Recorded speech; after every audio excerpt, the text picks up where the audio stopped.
So guys, set up natin ngayon yung camera. Ginamit ko na lang siya kasi nag-struggle ko kanina na maghanap ng power button niya.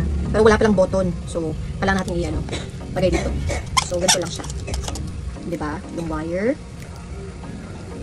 Tapos ganito lang siya. Tapos, isasaksak ko dito. Charot. Isasaksak ko sa ano. At ito socket. Make sure po, naka-off siya ha. Baka makakuryente kayo. Kasi ito yung on. Push. Ito yung off. Parang naka-off siya. On. Naka-sulit. Off. Okay. So, since nakasaksak na po siya, press natin yung on. Hello? Hello, banker?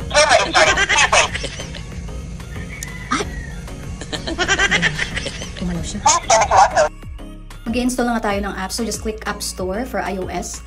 Tapos, search lang po natin yung V380 Pro. Tapos, click natin, Get.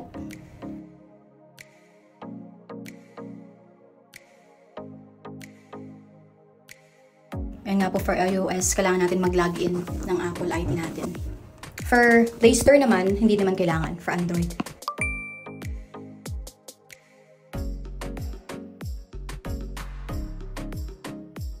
Wait tayo na ma-download.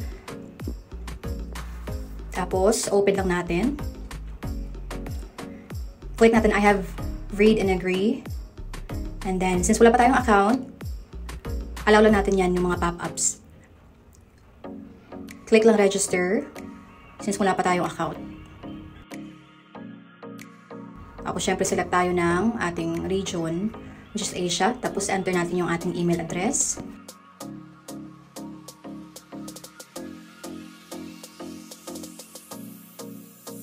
Tapos, syempre, wait tayo ng verification code from the email. Open natin yung Gmail natin. Tapos, lagay lang natin yung verification code.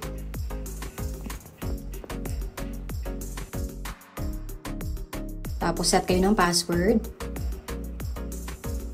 Kung kaya din naman, hindi naman kahirapan yung password, okay lang din. Tapos, after yan, click confirm. Tapos, since naka-register na tayo, mag-login po tayo.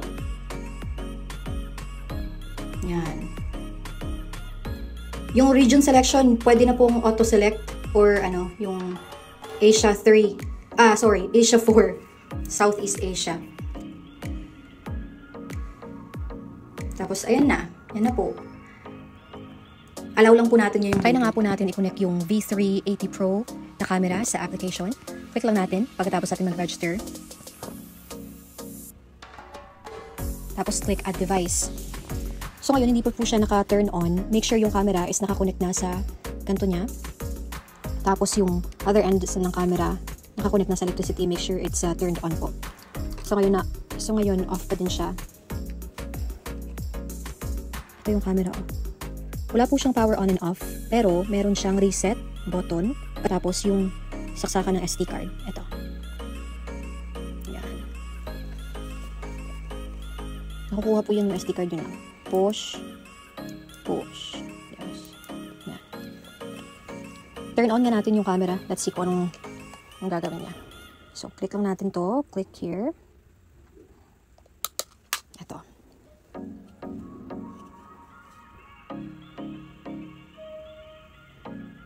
Camera is starting. Please wait. Please scan the QR code on the camera and wait for the connection. Yeah. So, pwede nyo po siyang i-connect sa Wi-Fi or sa hotspot. Make sure lang natin yung Wi-Fi natin, tsaka yung Bluetooth is turned on. Kasi connected silang dalawa. So, ngayon, yung QR code niya, andun sa likod. Pwede din siyang ma-wired camera. Pero, ito parang walang wala siyang saksakan ng Ethernet cable. So, feeling ko hindi siya applicable. Hindi feeling ko, wala talaga. Ito, wala talaga. Ito na, scan na natin. Ito na, isa-scan na natin yung code sa likod. Ready na ba? So,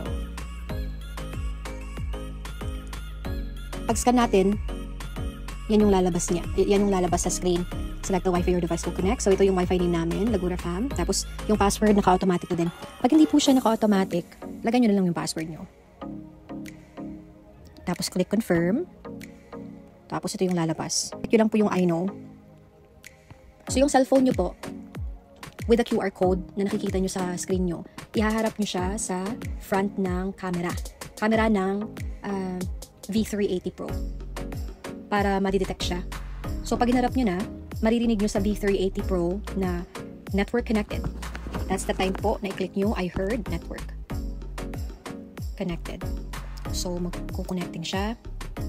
Tapos ganyan, activating device. For the meantime, click nyo lang yung bedroom or you can change naman the name. Tapos view device. Tapos save lang natin. Confirm. Ito na siya, diba? Rawr! Diba? Super cool. So I hope this video helps.